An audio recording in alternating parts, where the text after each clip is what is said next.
selamat pagi. Bersama saya, Cindy Raja. Mari awali aktivitas dan pelayanan Anda sepanjang hari ini melalui renungan pagi dengan tema Agama yang Bersinar, yang akan menyuguhkan kepada kita suatu cara yang lebih baik, menyingkapkan kepada kita suatu kehidupan yang lebih sederhana dan lebih manis. Kita akan penuh dengan kegembiraan dan kesukaan, bersinar, menyinarkan kasih-Nya dimanapun kita berada. Dituliskan oleh Ellen G. White bersama Pendeta Denny Kanajo. Selamat mendengarkan. Shalom, selamat pagi para pendengar yang diberkati oleh Tuhan dimanapun Anda berada saat ini. Kita akan sama-sama mendengarkan firman Tuhan melalui audio renungan pagi pada tanggal 13 Februari 2023 dengan judul Belas Kasihan. Sebelum kita melanjutkan bacaan renungan kita pada pagi hari ini, kembali saya mengajak semua para pendengar yang setia untuk berdoa bersama-sama. Bapa kami yang bersemayam di dalam takhta kerajaan sorga, terima kasih Tuhan Yesus, oleh karena rahmat Allah begitu besar yang kami rasakan sepanjang malam di dalam pembaringan kami, hingga tiba di pagi hari ini kami bangun dengan tubuh sehat dan segar. Sebelum kami melakukan segala tugas pelayanan pekerjaan kami sepanjang hari ini, kami sangat rindu Tuhan untuk belajar mendengarkan firman Tuhan. Curahkanlah kepada masing-masing kami kuasa Roh Kudus-Mu, agar kami dapat mengerti dan kami mempraktekkannya di dalam kehidupan kami setiap hari. Terima kasih Tuhan Yesus, dengarlah segala doa kami Bapa dan mau mengampuni segala dosa kami, karena kami sudah berdoa hanya di dalam nama Tuhan dan Juru Selamat kami. Amin. Ayat inti kita terambil di dalam Mika 7 ayat yang ke-18, demikian firman Tuhan.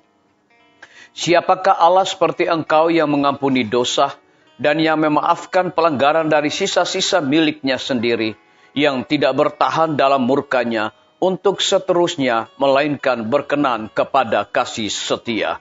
Mari kita ikuti penjelasannya. Allah berkenan kepada kasih setia.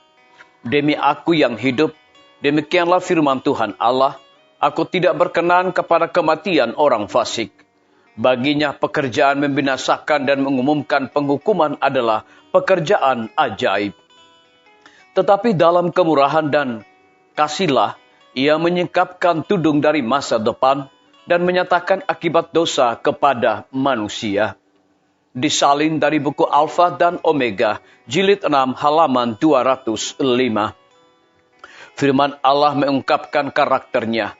Dia sendiri yang telah menyatakan kasih dan belas kasihannya yang tak terbatas. Ketika Musa berdoa, perlihatkanlah kiranya kemuliaan-Mu kepadaku. Allah menjawab, aku akan melewatkan segenap kemilanganku daripada depanmu dan menyuruhkan nama Tuhan di depanmu. Dikutip dari buku Keluaran 33 ayat 18 hingga ayat yang ke-19.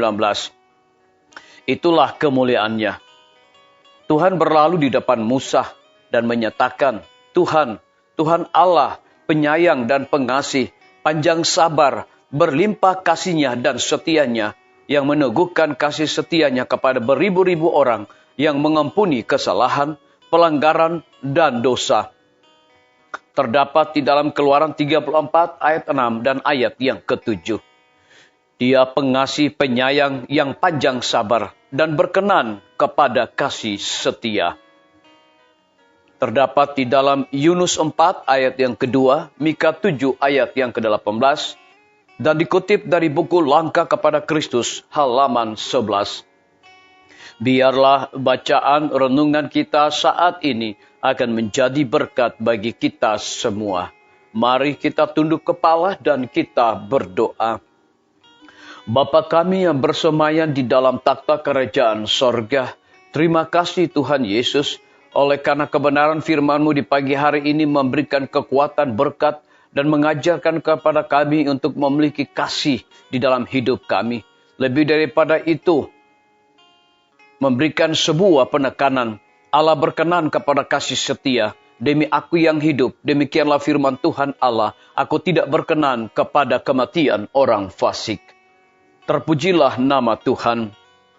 Pada pagi hari ini hamba berdoa untuk pemerintah kami. Tuhan memberkati Bapak Presiden bersama Wakil Presiden, para menteri dan seluruh stafnya, Bapak Gubernur bersama dengan wakil, Bapak Bupati bersama dengan wakil, Bapak Wali Kota bersama dengan wakil, camat dan seluruh stafnya, Kepala Desa, Lurah, RT, RW, dimanapun mereka berada saat ini Tuhan, lindungi mereka, pelihara mereka, berikan mereka kekuatan, kesehatan, terlebih hikmat dan pengetahuan sorga, agar dapat menjalankan roda pemerintahan di tengah-tengah pandemi, resesi ekonomi, dan kesukaran hidup saat ini.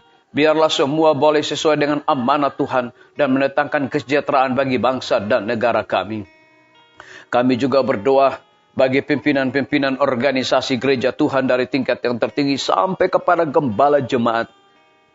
Tuhan, mereka membutuhkan kuasa Roh Kudus untuk memberikan pelayanan yang terbaik bagi umat-umat Tuhan dan para simpatisan.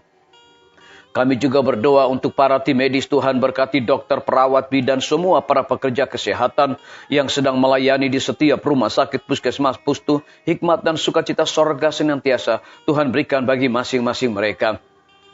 Kami terus berdoa dan memohon Tuhan, Engkau berkati kelanjutan pembangunan Rumah Sakit Advent Palangkaraya, Rumah Sakit Advent Kupang di dalam perizinan dan juga berbagai macam persoalan tantangan yang sedang dihadapi. Kami percaya ada maksud Tuhan yang terindah di dalam pembangunan tersebut. Kami serahkan ke dalam tangan kasih dan rahmat-Mu ya Tuhan.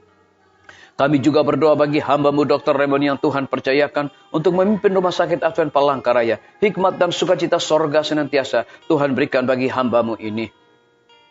Kami menyerahkan guru-guru, kepala sekolah, setiap siswa, mahasiswa, bahkan dosen, rektor di setiap lembaga pendidikan. Kiranya hikmat pengetahuan sorga Tuhan berikan bagi masing-masing mereka agar dapat mendidik anak-anak dengan penuh roh kerendahan hati dan memiliki karakter seperti Yesus Kristus. TNI, Polri, PNS, wira swasta, petani, pedagang, nelayan, ojek online, dan saudara-saudara kami yang ada di dalam penjara. Tuhan, hiburkan mereka, berikan mereka kekuatan, kesehatan juga, hikmat pengetahuan sorga, agar mereka bertanggung jawab dalam melaksanakan tugas yang Tuhan berikan bagi masing-masing mereka. Kami berdoa untuk para pendengar yang setia yang berulang tahun saat ini dimanapun mereka berada. Dengan bertambahnya usia yang Tuhan percayakan bagi hidup mereka, mereka selalu bersyukur, berterima kasih dan mengandalkan Tuhan setiap saat. Yang berada di dalam kebimbangan ketidakpastian hidup, Tuhan berikan iman yang teguh untuk mereka terus bersandar, percaya, dan melakukan apa yang Tuhan kehendaki. Terima kasih Bapa yang baik, dengarlah segala doa kami Tuhan, dan mau mengampuni segala dosa kami, karena kami sudah berdoa hanya di dalam nama Tuhan dan Juru Selamat kami. Amin. Sampai jumpa. Tuhan Yesus memberkati kita semua.